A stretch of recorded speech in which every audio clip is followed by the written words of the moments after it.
Hello. Are you recording? Oh, over here. Okay, here we go. On August 6, 1945, an atomic bomb was dropped onto the Japanese city of Hiroshima. 3 days later, a second bomb was dropped on Nagasaki. The decision to use these weapons was not made lightly, nor was it made without controversy. The use of these bombs is an ethical debate that still rages today, and it is often overlooked that questions about the ethical validity of the action were raised even before the bombings. Now, let's take a closer look at the major players in the events leading up to the bombing. J. Robert Oppenheimer was the director of the Manhattan Project, and Leo Szilard was one of the physicists responsible for the project. Another major player was General Leslie Groves, the military head of the project from the army. In this next scene, Oppenheimer informs Szilard of Germany's surrender. Hello. Leo, did you hear the news? Hi Julius. The surrender of Germany? Yes, that is great news. I suppose our research will never have to be used now. Well, don't be so sure of that. General Groves still wants the project to continue. He still sees the Japanese as a significant threat. I didn't know that they were working on a nuclear bomb. This was only supposed to be a defensive weapons program. Well, if we use it, it should stop the war. Fewer American soldiers will die. That will make the American public happier, so it should be accepted. Jeremy Bentham's utility principle. Overall, fewer people will suffer from both countries. But what about the precedent that you're establishing? Is this the way that war should be fought now? What if everyone used atomic bombs to win wars?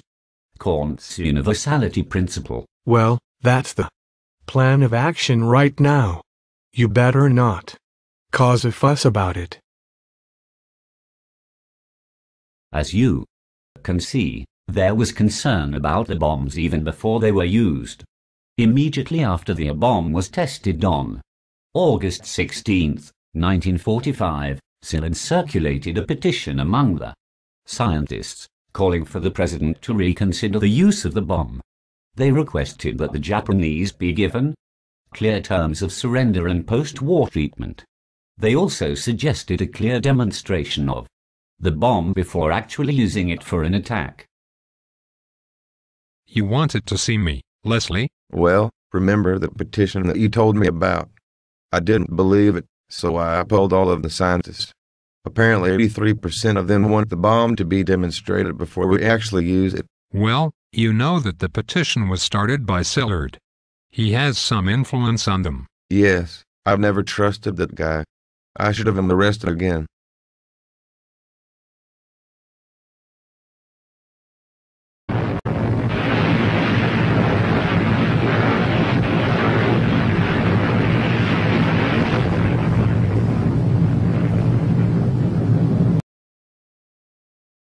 Following the bombings, Oppenheimer changed his mind about the use of atomic weapons. He recognized the destruction that they could cause and became an advocate for control of nuclear arms. Leo, I'm sorry that I didn't take your concerns more seriously in our previous meeting. I was just trying to preserve American lives as much as possible. I was just trying to point out that the concept of the atomic bomb was not designed as an offensive weapon. Our primary concern in designing it was to counter the Germans' program and to have one ready if they developed one. Yes, though after seeing the devastation that we caused by using the bomb, I am having second thoughts about whether we did the right thing. I suppose that I got caught up in the excitement of the physics involved with the bomb. I really wanted to see how effective it would be. Technological enthusiasm. Julius, that is a horrible reason. It completely devalues the individuals who died. They have much greater value than to simply be experimental subjects. I realize that, overall, there were a lot of poor decisions made about the bombs. They did end the war, but it came at a great cost. Yes, and that cost was entirely unnecessary.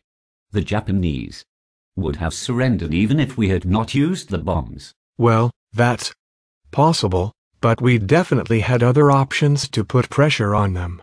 They probably would have come to the conclusion that defeat was inevitable and eventually surrendered. The difficulty is that it may have cost the lives of more American military to get to that point. Yes, but we don't know that for sure. All that we know is that we took an action that treated people as the means to an end. We didn't recognize the intrinsic value of man. Even though the Japanese were an enemy, we are all equal before God, and one life is not more valuable than another. Well, I disagree with that premise, but I still don't support the action. Well, at least you can agree that we should not have used the bomb simply because we had it. It was designed as a defensive weapon, and should only have been used that way. Once that threat was no longer present, we should have ceased working on the bomb as a weapon. That is true. We did use the situation as a large-scale experiment of our technology. Hopefully people can learn from our example and something like this will never happen again. So, the debate over the ethics of atomic warfare still continues today, especially with the increased presence of nuclear arms.